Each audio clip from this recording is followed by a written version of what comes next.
Ayun mga lodi, gusto kayo dyan. Ito ang aking motor. Hindi na gana yung push motor niya dito sa battery, kaya papalitan ko ng battery kasi okay naman yung stator niya, saka yung rectifier gumagana naman. Ayan, palitan natin ng battery. Lagi natanggal ko lang yung battery niya na luma. Ito siya, tagal na yun, 8 years na. Ito yung bago, 850 ng isa, mahal na rin. Ayan, kabit natin.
Ito natin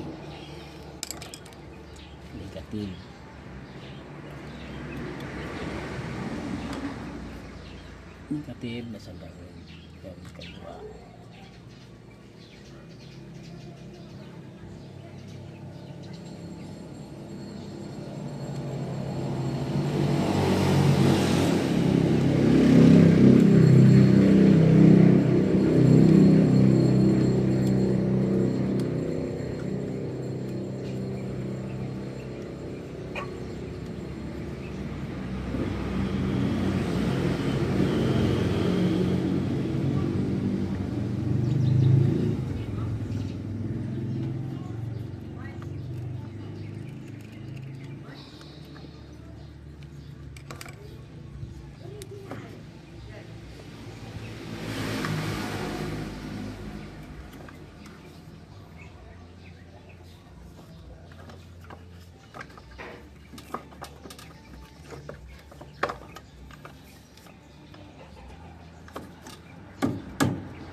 Gumagana na siya sa push button ngayon.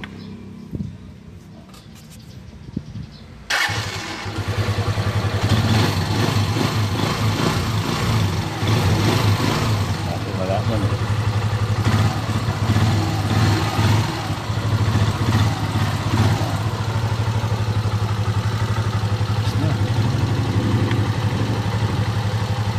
Dito na lang ang ating video.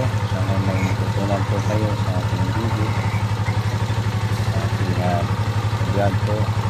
Matagi lang naman kabit yung battery. Sasiguro din mo lang na okay yung wire nyo, saka yung stator nyo. So yung stator dito may winding yan, masusunod yan. Pag pinakita ng natin nyo, masusunod yan, madadamag. Kaya kailangan tama yung battery ng motor mo para di madama yung ano.